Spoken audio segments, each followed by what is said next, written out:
Bismillahirrahmanirrahim. Assalamualaikum warahmatullahi wabarakatuh.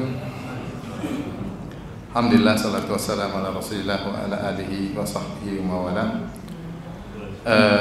Hari ini adalah hari kebahagiaan ya. Kita turut berbahagia menyaksikan akad yang sakral yang merupakan pintu dari banyak kebaikan ya.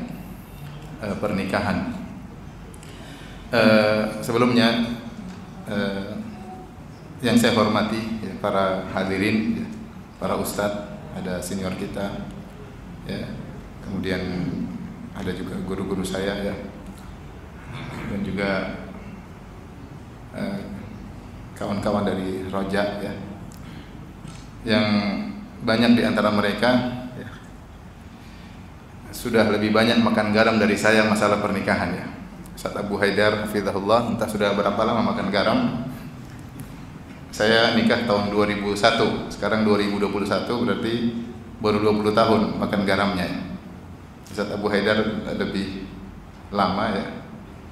Dan juga ustadz yang lain, ada guru saya juga, Ustadz Arif Syarifuddin, ngajar saya dulu di pondok ya. Tentu mereka lebih berpengalaman, lebih banyak petuah dan nasihat, lika-liku kehidupan rumah tangga, manis dan pahitnya ya, asin dan tawarnya sudah mereka rasakan seluruhnya. Maka saya wasiatkan kepada para mempelai untuk yang meminta nasihat kepada orang-orang tua kita ya. Adapun apa yang saya sampaikan hanyalah sedikit yang menjadi unek-unek di hati saya ya. Bahwasanya saya ingin ingatkan, namanya pernikahan itu pintu banyak kebaikan, tapi kita harus banyak legowo, banyak mengalah ya pada pasangan kita, karena kita berdua tidak ada yang sempurna ya. Sebagai suami penuh dengan kekurangan, dan istri juga akan banyak penuh dengan kekurangan.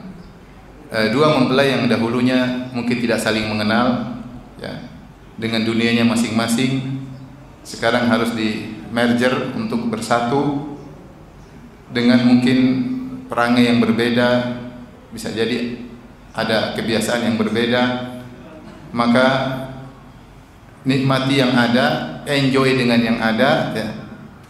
Jalani kehidupan rumah tangga dengan menilai kelebihan yang ada. Kekurangan kita sering lalaikan, kita lupakan. Jangan sering diingat kekurangan pasangan kita ya. Oleh karenanya saya sering sampaikan bahwasanya kebahagiaan yang sungguhnya adalah kebahagiaan di rumah tangga.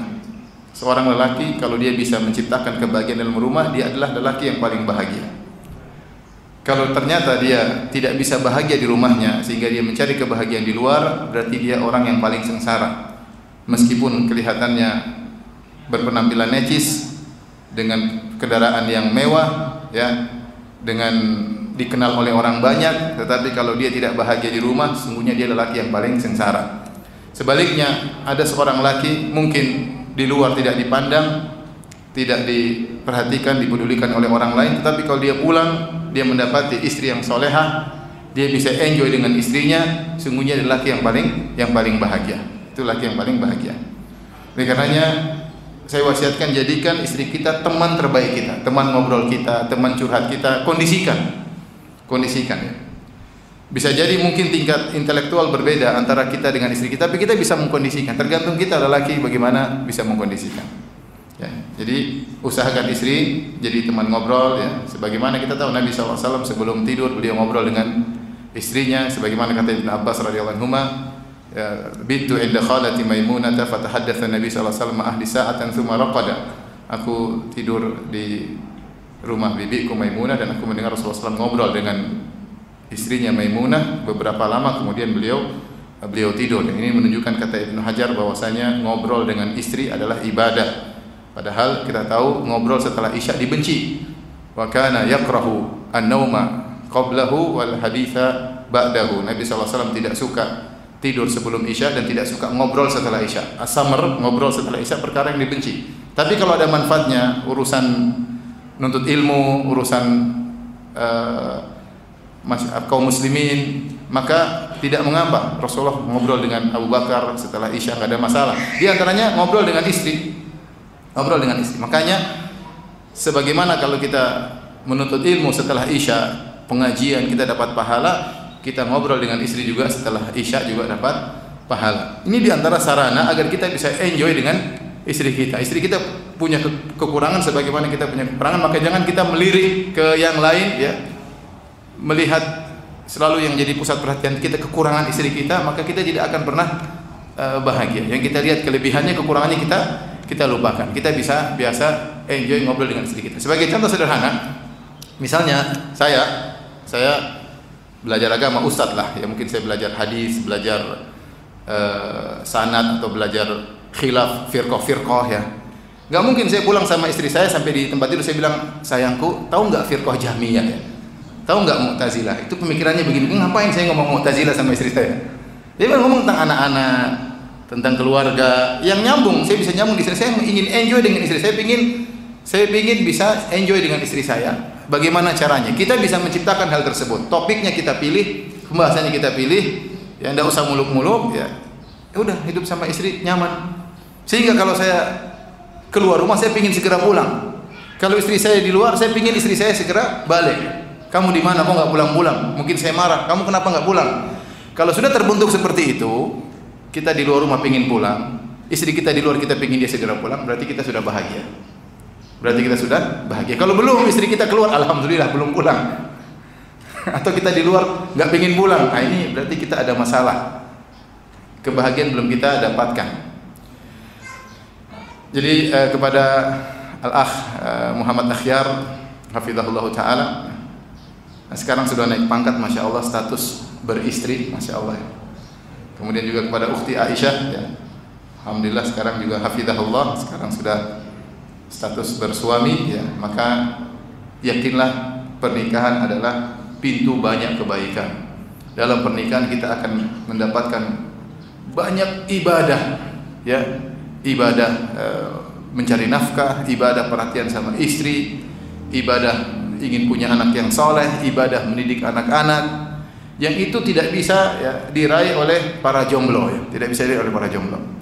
Contoh sederhana, Nabi SAW mengatakan, ya, man ghassala waqtasala, seperti sunnah hari Jumat, siapa yang menjadikan istrinya mandi, yaitu dia berhubungan dengan istrinya, kemudian dia pun mandi junub, dia menyebabkan istrinya mandi junub, wa bakkar wa abtakara, kemudian dia segera pergi menuju masjid untuk siap-siap sholat Jumat, maka kana lahu bi kulli khutwatin yakhtuha, setiap langkah yang dia langkahkan dia akan mendapatkan ajru siyami sana wa qiyamiha, pahala puasa dan pahala sholat malam. Syaratnya apa? Harus bisa menjunubkan istrinya. Kalau jomblo menjunubkan siapa? Maka ini contoh pintu ibadah yang besar. Belum ibadah ngurusin istri, belum ibadah ngurusin anak-anak. Wah, kalau kita mengumpulkan dalilnya terlalu banyak, ya. Oleh karenanya pernikahan Allah jadikan sebagai salah satu tanda-tanda kekuasaan Allah. Min ayatihi, di antara tanda-tanda rububiyah Allah, di antara tanda-tanda kekuasaan Allah, Allah menjadikan suami istri yang saling menyayangi. Ini saya harap Mas Muhammad Akhyar selalu ingat apa yang saya sampaikan ini. Bikin kehidupan enjoy, kita ciptakan kebahagiaan dalam rumah. Sebelum kita mencari kebahagiaan di luar, harus bagaimana saya bisa ciptakan rumah saya baiti jannati. Itu pedoman hidup, baiti jannati. Gimana caranya? Saya pokoknya kalau di luar pengen pulang ke rumah, ya, pengen ketemu istri. Tidak nyaman kalau sendirian, ya, pengen safar, pengen ditemani istri. Kalau sudah ada seperti itu berarti antum bahagia. Istri pun demikian, ya. Maka hati-hati dengan hal-hal yang merusak kebahagiaan tersebut, seperti medsos, kebanyakan nonton berita, kebanyakan YouTube, kebanyakan Facebook, kebanyakan ngelihat sana ngelihat sini, kebanyakan memandang, ya. Kalau kita sering memandang macam-macam, akhirnya kita tidak enjoy dengan apa yang sudah kita miliki. Ya, ini sebenarnya bukan ini cuma unek-unek dalam benak saya tadi sebelum saya duduk sini. Saya ingin menyampaikan hal tersebut karena saya lihat itu adalah kunci kebahagiaan rumah tangga, ya. Kita wujudkan, ya, kebahagiaan dalam rumah tangga kita. Kemudian yang terakhir, tadi saya bilang bahwasanya rumah tangga adalah pintu membuka banyak pintu-pintu ibadah, ya.